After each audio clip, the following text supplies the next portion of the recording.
Être maman au foyer, ça a été vraiment un choix de cœur pour moi et d'ailleurs aujourd'hui, je me considère toujours comme maman au foyer. Simplement j'essaie de vivre de ma passion, en transmettant aux autres parents, à mi-temps simplement, voilà et je me considère toujours comme maman à la maison et j'ai envie de t'expliquer un petit peu mon cheminement. C'est que ça a été vraiment un choix.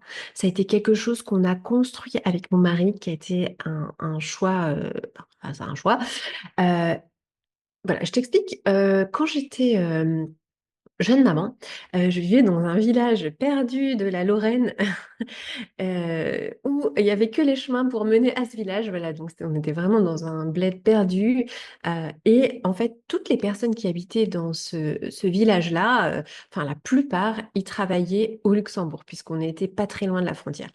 Sauf que enfin, on n'était pas très loin, mais il y avait quand même les bouchons et cetera et en fait, les personnes que je rencontrais dans ce village, c'était que des nounous. Il y avait énormément de nounous et en fait, j'ai beaucoup parlé avec elles, puisque forcément mes enfants jouaient avec les enfants, gardés par les nounous puisque je ne voyais pas les parents et il m'expliquait qu'en fait, parfois, il y avait des parents qui déposaient, donc c'était le dernier parent qui partait de la maison, qui déposait l'enfant. Parfois, il était 7 heures moins le quart chez la nounou, il était encore en pyjama, il n'avait pas pris le petit déjeuner, et il finissait sa nuit chez la nounou. Et ces mêmes nounous me disaient que parfois, eh ben, c'était le premier parent qui venait récupérer l'enfant, et l'enfant avait déjà eu le repas du soir, il était presque déjà en pyjama, mais les parents disaient, bon, ben, je vais garder quand même le bain pour avoir un petit peu de contact avec leurs enfants.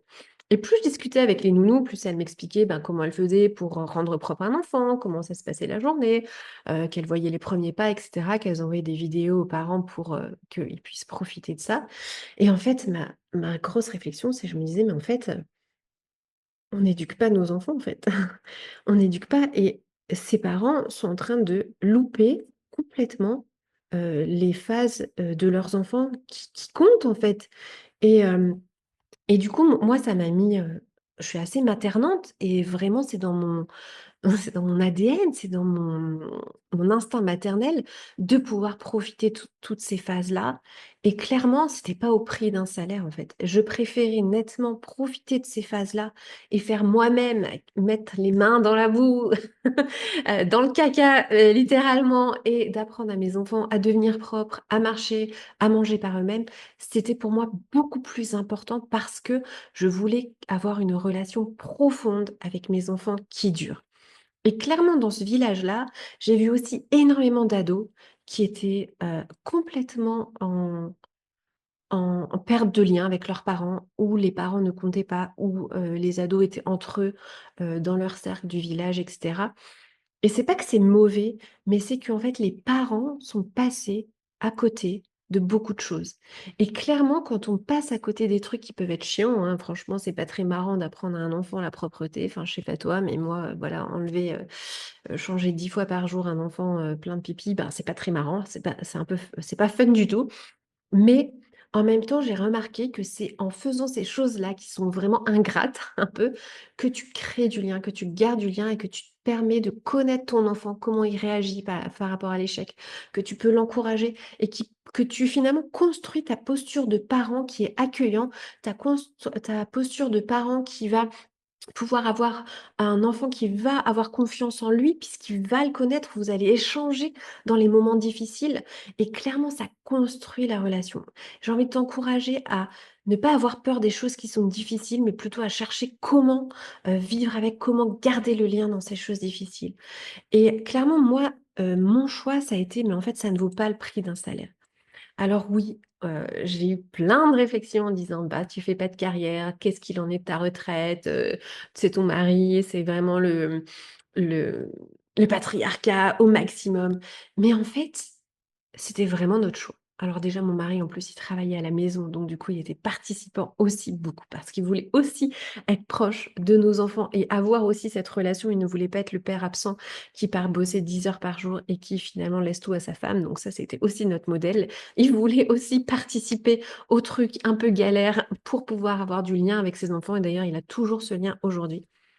Et clairement, notre façon et le fait que moi j'étais à la maman à la maison, je pense que ça a beaucoup contribué au fait que je suis très proche de mes ados, qu'on discute beaucoup, que mon mari aussi est très proche de nos ados et qu'on discute beaucoup et qu'on a des conversations apaisées parce que vraiment on a passé beaucoup de temps ensemble et clairement, on a l'impression que c'est gagner la relation avec nos enfants et j'ai envie de t'encourager, de te dire: «En fait, c'est pas gagné du tout». C'est pas parce que vous habitez la même maison que forcément vous vous connaissez.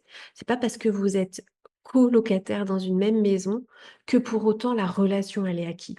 Et j'ai envie de t'encourager, même si tu fais partie de ces parents qui travaillent beaucoup et qui ont envie de, bah, faire du bien avec, à ta famille grâce à ton salaire, j'ai envie de t'encourager à aller chercher cette relation parce qu'elle n'est pas gagnée, elle n'est pas évidente. Ce n'est pas parce que c'est ton enfant que du coup ton enfant doit, te connaître et que tu dois connaître ton enfant. Et vraiment travailler cette relation, ça a du prix pour l'avenir en fait. Heu, Parce qu'un enfant, il va aller chercher des conseils. Un jeune, il va aller chercher des conseils. Et si tu es pas cette personne en qui il peut avoir confiance, avec qui il peut discuter et que tu as pas créé cet espace-là, que ce soit les week-ends, les soirs ou comme moi, c'était la journée, eh bien, clairement, ton enfant va demander conseil ailleurs. Alors ça va être sur TikTok, ça va être sur Instagram, ça va être à ses amis, ça va être à des conseillers avec plus ou moins, ben, de choses où tu seras d'accord avec ou pas. Ça va être des façons de gérer leur frustration, comme l'un copain peut-être, qui fait peut-être ne te convient pas à toi. Ça va être le fait de parler, te parler comme son ami parle à sa mère et sa mère ne dit rien, mais toi clairement ça ne va pas aller pour toi. Et tout ça, ça se fait dans les choses difficiles. Et aujourd'hui, je regrette pas du tout d'avoir été maman à la maison. C'est un des meilleurs choix que j'ai fait parce que j'avais cette vision, on avait clairement cette vision d'investir dans nos enfants. Et investir dans nos enfants, bah, ça prend du temps et ça prend aussi de l'énergie. Et du coup, on n'avait pas envie d'avoir une vie à 1000 à l'heure. Clairement, on a construit le modèle de notre éducation qui correspondait à nos valeurs, c'est-à-dire qu'on a fait l'école à la maison. Pour nous, l'école à la maison, c'était la solution de facilité. Alors je sais que putain, beaucoup qui me disent: «Non, quoi? Non mais t'es fou, tu les as H24 à la maison, comment ça peut être une solution de facilité?» Mais en fait, pour nous, c'était vraiment une solution de facilité par rapport à nos objectifs. C'est-à-dire qu'on voulait vraiment apprendre à nos enfants, des soft skills, plein de choses. Enfin ça sera le sujet d'une autre vidéo, là je pourrais en parler des heures. Mais en tout cas, vraiment, heu on peut encore considérer aujourd'hui en 2025 le fait d'être maman à la maison comme quelque chose qui a de la valeur en fait et qui va construire l'avenir, qui va construire des enfants aussi qui peuvent être bienveillants. Alors tu vas me dire: «Ouais, mais moi je travaille, je peux aussi construire mon enfant de manière bienveillante». Oui, mais j'ai envie de te dire, fais-le du coup de manière intentionnelle puisque tu as des fenêtres de temps qui sont beaucoup plus courtes que celles que j'ai pu bénéficier. Et clairement, moi j'ai choisi la voie de facilité pour moi. Pour moi, c'était plus facile de faire ça tout au long de ma journée en ayant plein de conversations avec mes enfants que d'avoir finalement des fenêtres qui sont, bah, forcément plus courtes puisque quand tu travailles, que ton enfant est à l'école, les fenêtres sont plus courtes. Et donc j'ai envie de t'encourager si tu fais partie de ces parents qui travaillent, ça ne veut pas dire que c'est impossible évidemment, mais ça veut dire que, vraiment mets des actions en place. Ça ne va pas se créer par magie. Mets des actions en place pour d'abord créer ce lien et ensuite, ben, impacter ton enfant de manière intentionnelle en fait et de d'avoir bien dans la tête qu'est-ce que tu as envie de construire pour demain et du coup d'avoir ces fenêtres et de pas et ça implique, je suis désolée, ça implique aussi, ben, de l'énergie et de dire: «Ben, en fait, je rentre du travail, ben, j'ai un deuxième travail, en fait. Mon deuxième travail, ça va être de passer du temps avec mes enfants». Ça va être de chercher à construire, ça va être de, d'utiliser, ben, le découragement de mon enfant, les conflits entre mes enfants, le la flemme de se brosser les dents comme des opportunités de transmettre ce que tu as à transmettre. Et oui, c'est probablement plus difficile parce que ça arrive après ta journée de travail, mais c'est pas impossible. En tout cas, voilà. Salut, salut!